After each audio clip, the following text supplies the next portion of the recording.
القادر القوي ذي الجلال والإكرام الذي شرف الأنبياء بتشريف الخلافة على سائر الأنام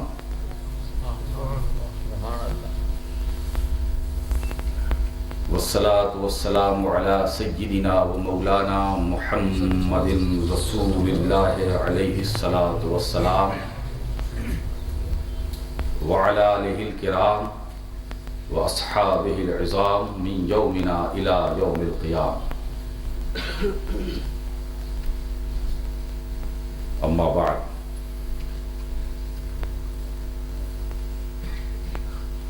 فأعوذ بالله من الشيطان الرجيم. بسم الله الرحمن الرحيم.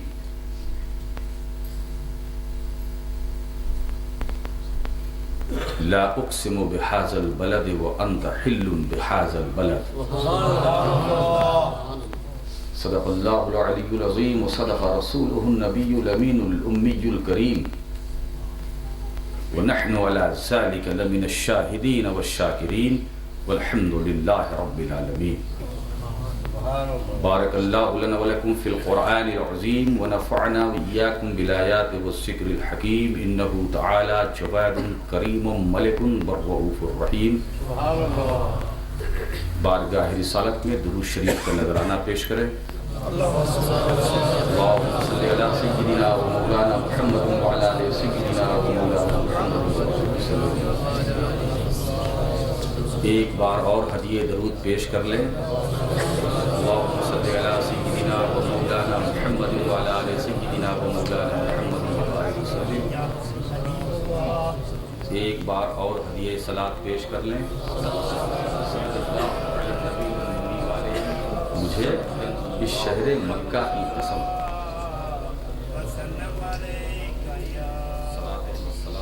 اے محبوب تم اس شہر میں ہو.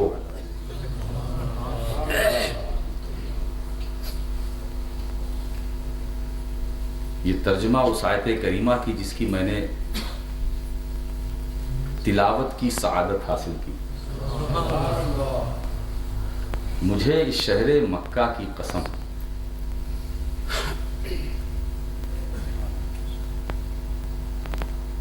کہ اے محبوب تم اس شہر میں ہو.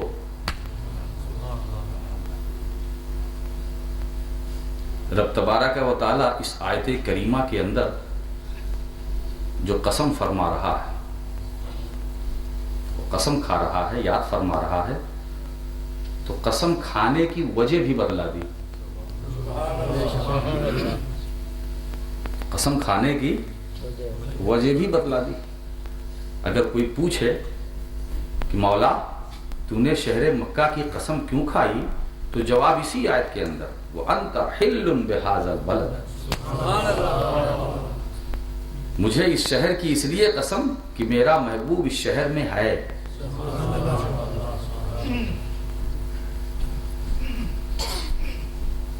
اس آیت کریمہ کے اندر رب تبارک و تعالی قسم کے ذریعے اپنے محبوب کی فضیلت بیان کر رہا ہے. اپنے محبوب کی عظمت بیان کر رہا ہے، فضیلت بیان کر رہا ہے. مجھے اس شہر کی قسم.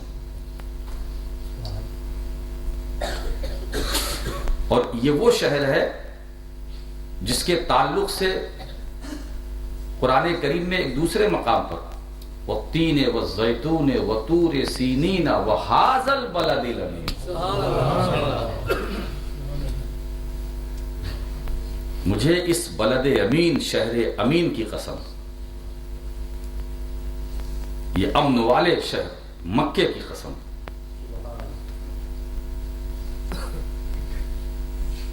تو اے محبوب تم اس شہر میں ہو، اس لیے مجھے اس کی قسم.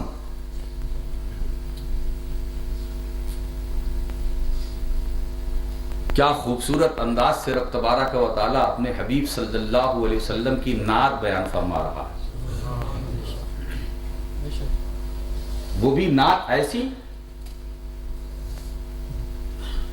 جو قرآن کی صورت میں.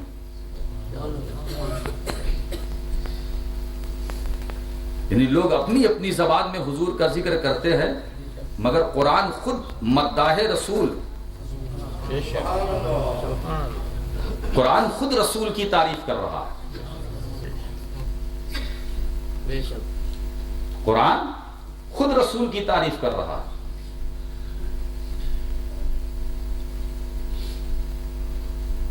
یہ آیت کریمہ ہجرت سے پہلے نازل ہوئی، ہجرت سے۔ اب ذرا ٹھہر کر میں کچھ گوشوں کی طرف آپ کے ذہن کو لے جاؤں کہ شہر مکہ میں 4 خوبیاں ہیں جو بڑی اہم ہیں۔ پہلی خوبی تو مکے کی یہ ہے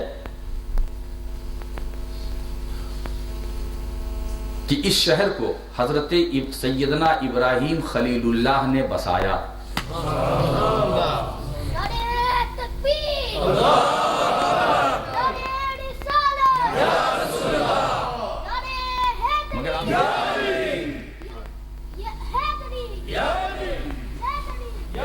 جب حضور نے مکے سے ہجرت فرمائی، توجہ چاہتا ہوں، مکے سے ہجرت فرمائی اور مدینے تشریف لائے، تو اب مکے میں 3 خوبیاں تو رہیں۔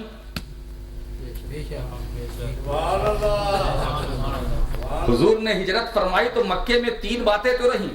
وہ پہلی بات یاد رکھو کہ حضرت ابراہیم نے اس شہر کو بسایا، حضرت اسماعیل نے وہاں پرورش پائی، وہاں کعبۃ اللہ ہے، خانہ کعبہ ہے، وہ ہمارا تمہارا سب کا سارے اہل ایمان کا قبلہ۔ مگر جب حضور نے ہجرت فرمائی تو 3 خوبی تو رہی، مگر چوتھی اور آخری خوبی نہ رہی۔ آپ ذرا دیکھیں، اور اب تبارک و تعالیٰ نے خوبیاں تو اور بھی، مگر کسی خوبی کو سامنے رکھ کر خدا نے قسم نہیں کھائی۔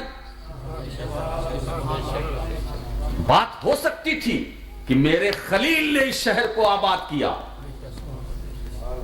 حضرت اسماعیل نے یہاں پرورش پائی، یہاں میرا گھر ہے، لیکن رب نے یہ نہیں فرمایا کہ مجھے اس شہر کی اس لیے قسم ہے کہ یہاں کعبہ ہے، یہاں کعبہ ہے۔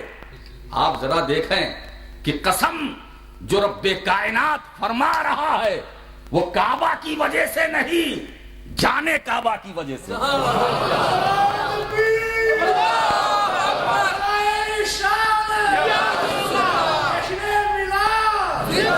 یاد رکھو کعبہ ہمارا قبلہ، ہمارا قبلہ، مگر جانے قبلہ، جانے قبلہ مکینے گنبد خضرا، وہ میرا حبیب ہے۔ تو یہاں کعبہ یعنی خدا کا گھر ہے، مگر پھر بھی خدا نے قسم اس لیے نہیں کھائی یہاں میرا گھر ہے، میرے خلیل نے آباد کیا ہے، میرے خلیل نے دعائیں مانگی ہیں، نہیں، اے محبوب مجھے اس لیے قسم کہ تم ہو، تم ہو، تم ہو، مکے میں ہو تو مکے کی قسم۔ اور اے محبوب اب ہجرت کر کے مدینے آ گئے تو مدینے کی قسم۔ معلوم ہوا اب یہاں سے یہ چیز کھل کر کے دوستو سامنے آ گئی کہ جس چیز کو رسول سے نسبت وہ بعظمت، جس چیز کو نبی سے نسبت وہ بعظمت، وہ صاحب قسمت، وہ بلند و رفعت۔ اسی لیے ہم چیز نہیں دیکھتے ہیں، اس کی نسبت دیکھتے ہیں، اس کی نسبت دیکھتے ہیں۔ دوستو یہاں ٹھہر کر ایک علمی گوشے کی طرف آپ کے ذہن کو لے جاؤں۔ سارے اہل اسلام اس بات پر متفق ہے کہ قرآن خدا کی بے مثل کتاب، سب متفق، سارے اہل اسلام کہ قرآن خدا کی بے مثل کتاب ہے، بے مثل کتاب ہے۔ میں آپ سے پوچھنا چاہتا ہوں کیا خدا کی بے مثل کتاب جو قرآن ہے کیا صرف اس لیے کہ وہ خدا کی کتاب ہے؟ خدا کی کتاب اور بھی تو ہے. یہ زبور یہ بھی خدا ہی کی کتاب. یہ غیر محرف توریت اور انجیل یہ بھی خدا ہی کا کلام. یہ زبور خدا ہی کا کلام. زبور میں جو ہے خدا ہی کا کلام. یہ تینوں خدا کی کتاب. مگر جب کہا جاتا ہے کہ بے مثل تو یہ کہا جاتا ہے کہ قرآن بے مثل کتاب ہے. بات کیا ہے؟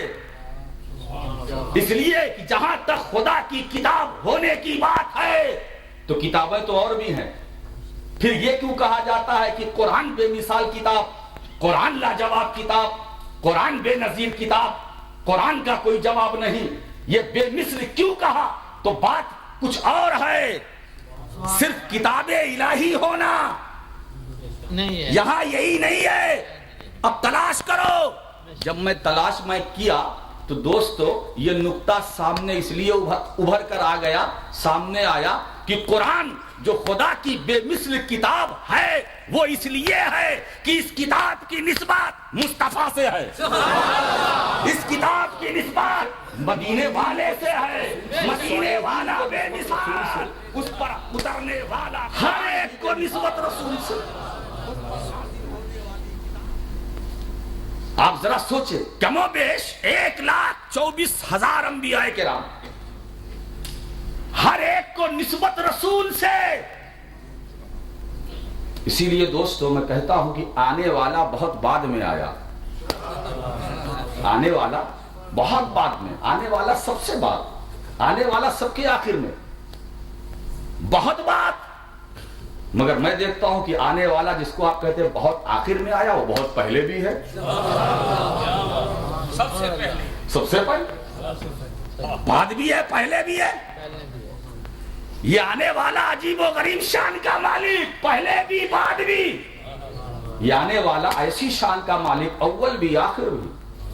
آنے والا ایسی شان والا, ظاہر بھی باطن بھی.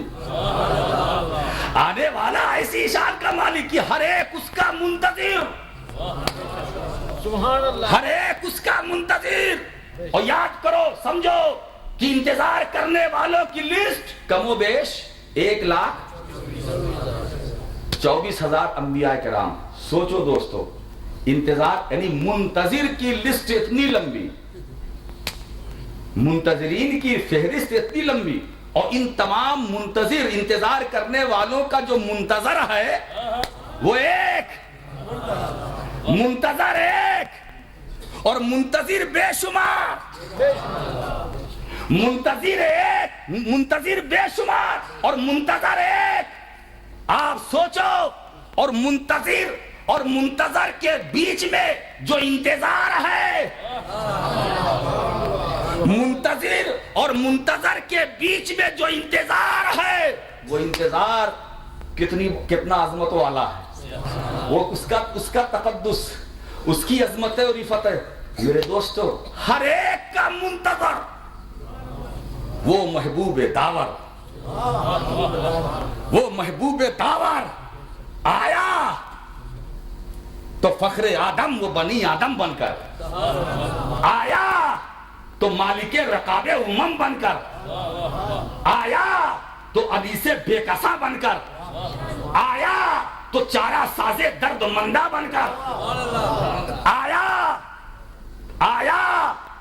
تو اپنے سب مقدس سر پر شفاعت کا تاج رکھ کر آیا, تو نور بن کر آیا, تو رب کی برہان بن کر آیا, تو شاہد بن کر آیا, تو مبشر بن کر آیا, تو داعی اللہ بن کر آیا. ایک بات یاد رکھو, آنے والا مکے میں آیا لباس بشریت میں, مگر دھوکہ نہ کھانا, لباس دیکھ کر دھوکہ نہ کھانا. میرے مصطفیٰ صلی اللہ تعالی علیہ وسلم کی دو حالت, بشریت, نورانیت. توجہ چاہتا ہوں دوستو, عارفانہ بات یاد آ گئی. بشریت, نورانیت, یہ دو ہے نا, اسی دونوں میں لوگ رہ گئے, اس کے آگے نہ بڑھے. جس نے صرف بشریت دیکھا وہ بشریت کی بات کرنے لگا, اور جس کو اللہ نے توفیق دی ذرا آگے چل کر پردہ اٹھا کر جھانک لیا تو نورانیت کی بات کرنے لگا، نورانیت کی بات کرنے لگا۔ مکے میں میرے دیکھنے والوں نے دیکھا تو ابو جہل نے، رسول کو دیکھا تو ابو لہب نے، مگر اس کا دیکھنا اور ہے۔ دیکھا ابو جہل نے، دیکھا مگر ابو جہل ہی رہا۔ آپ ذرا سوچو، اور ایک آنکھ ایسی ہے کہ اس آنکھ نے بھی میرے آقا کو دیکھا، صدیق اکبر نے بھی دیکھا۔ صدیق اکبر نے دیکھا تو نورانیت نظر آئی، ابو جہل نے دیکھا تو بشریت نظر آئی، مگر فاروق اعظم نے دیکھا تو نورانیت نظر آئی، عتبہ شیبہ نے دیکھا تو صرف بشریت نظر آئی، مگر جب علی نے دیکھا تو نورانیت نظر آئی، صحابہ نے دیکھا تو نورانیت نظر آئی، نورانیت نظر آئی۔ تو معلوم ہوا کہ اسلام میں کچھ ایسی آنکھیں ہیں، وہ کچھ سے کچھ دیکھتی ہیں، اور کچھ ایسے کان ہیں جو کچھ سے کچھ سنتے ہیں۔ سبحان اللہ! دیکھا آپ نے اس نسبت کی عظمت، اور پھر بعد میں اس کی ہم بر صغیر کے مسلمان ہیں، بر صغیر کے مسلمان ہیں۔ ہم نے کسی عیاش سے اسلام نہیں لیا ہے، ہم نے کسی شرابی سے اسلام نہیں لیا ہے، ہم نے کسی عیاش اور آوارہ سے اسلام نہیں لیا ہے، ہم نے داتا گنج بخش سے اسلام لیا ہے، ہم نے خواجہ غریب نواز سے اسلام لیا ہے، ہم نے ملتان کے ولیوں سے اور میرپور کے شہیدوں سے اسلام لیا ہے۔ ان کا گرم لہو ہمیں مسلمان بنا رہا ہے، مخدوم سمنانی کی عظمت ہمیں مسلمان بنا رہی ہے، مسعود غازی کی لٹی ہوئی 18 سال کی جوانی نے ہمیں مسلمان بنایا۔ ہمارا اسلام مضبوط اسلام ہے، اس لیے ہم جانتے ہیں کہ ہم جینے کے لیے نہیں پیدا ہوئے ہیں، ہم صرف مدینے کے لیے پیدا ہوئے ہیں، مدینے کے لیے پیدا ہوئے ہیں۔ اس لیے اے ہندوستان کے مسلمانوں، اے پاکستان کے مسلمانوں، اے کشمیر کے غیرت دار مسلمانوں، میرپور میں مرنا اور ہے۔